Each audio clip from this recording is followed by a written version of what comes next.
بہت سی عبادات پروردگار عالم نے ہم پر نافذ کی.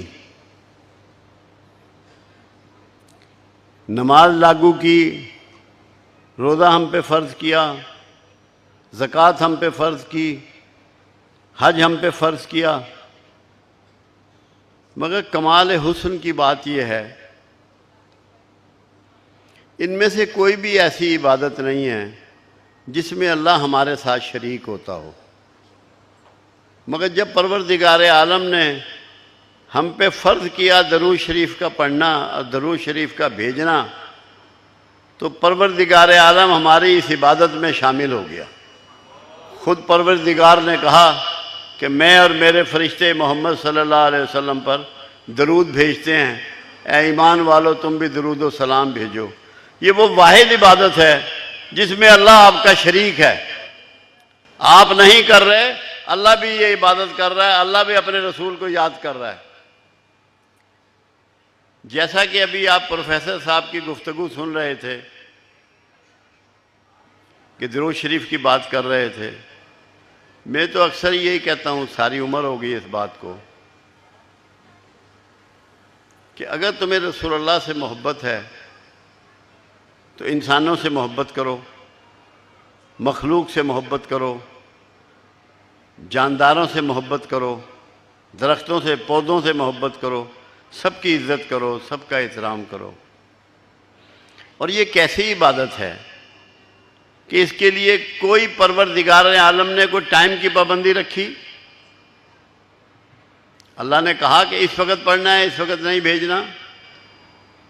دن رات کی پابندی رکھی، محفل کی پابندی رکھی، تنہا یاد کرنے کی پابندی رکھی، مجلسوں میں پڑھنے سے منع کیا، اونچی آواز میں پڑھنے سے منع فرمایا، نیچی آواز میں پڑھنے سے منع فرمایا. کوئی قدغن نہیں لگایا پروردگار عالم نے درود شریف کے ادا کرنے پر، درود شریف کملی والے کو بھیجنے پر. یہ غور طلب ہے. اللہ یہ چاہتا ہے کہ میرا کوئی بندہ اس سے محروم نہ رہ جائے، اس سے محروم نہ رہ جائے.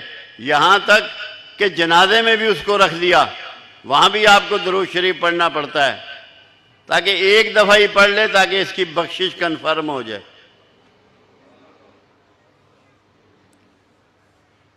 تو اللہ نے اس کے لیے کوئی ایسی بائنڈنگ نہیں لگائی کہ جس کی وجہ سے آپ تساہل کا شکار ہوں یا درود شریف کملی والے پہ بھیجنے پہ آپ کو لے تو لال ہو.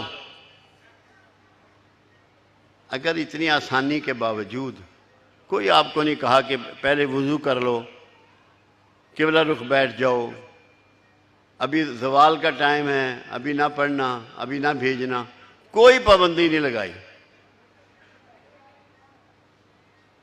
اس کا مطلب یہ ہے کہ کملی والے کی یاد سے آپ 24 گھنٹے مزین رکھیں اپنے آپ کو، 24 آور.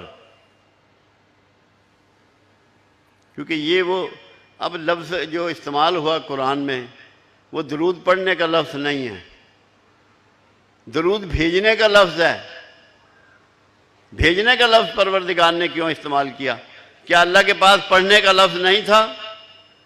بھیجنے کا مطلب یہ ہے کہ آپ نے بطور گفٹ بھیجنا ہے، اور گفٹ اس لیے کہ گفٹ ریجیکٹ نہیں ہوتا. بھیجنے کے لفظ میں یہ کنفرمیشن ہے کہ جو شخص کملی والے پہ درود بھیجے گا اس کا درود قبول کر لیا جائے گا. یہاں لفظ ہے بھیجنا، پڑھنا نہیں ہے. جب آپ کو یہ کنفرم ہو جائے کہ جو میں تحفہ سرکار کی طرف بھیج رہا ہوں، اور اللہ نے یہ اہتمام کیا ہے کہ جو شخص بھی کملی والے پہ درود بھیجتا ہے اس کے ماں باپ کے ناموں کے ساتھ وہ درود شریف کملی والے کو پیش کیا جاتا ہے اور آپ قبول فرماتے ہیں. نیک و بد کی کوئی تخصیص نہیں ہے، اس میں ایک رائی کے دانے برابر بھی فرق نہیں ہے، کوئی نیک بھیجے یا بد بھیجے. آپ تو ویسے ہی مہربان ہیں گنہگاروں پر، ان کی تو ہمدردی آپ نے کرنی ہے، ان کو تو اللہ سے پناہ لے کر دینی ہے، اللہ سے معافی لے کے دینی ہے. اس لیے سب سے بڑھیا درود کیا ہے؟ سب سے بڑھیا درود کیا ہے؟ یہ کبھی سوچا، دھیان کیا؟ جو بھی کلمہ گوئے رسول ہے اس کا احترام کر دو، تمہارا سب سے بڑھیا درود کملی والے کو پہنچ جائے گا۔ اس وجہ سے احترام کرو کہ یہ کلمہ گوئے رسول ہے، اس کا احترام کر دو، اس کی عزت کر دو، اس کو سلام پیش کر دو، تمہارا درود کملی والے کو پہنچ جائے گا اور مقبول ہوگا۔ عزت کرو جو بھی کلمہ گوئے رسول ہے اس کی۔ غریب کو، سوالی کو دھتکارنا چھوڑ دو، لوگوں پر اعتراض کرنا چھوڑ دو، بالکل نہ کرو۔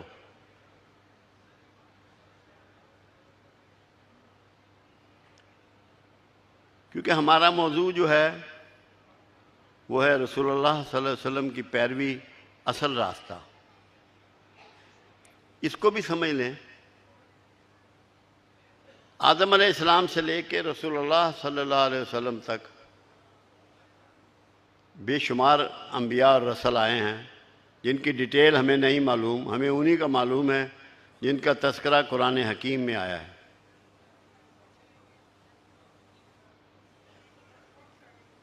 مگر کسی پیغمبر کے لیے پیروی کا لفظ استعمال نہیں کیا گیا۔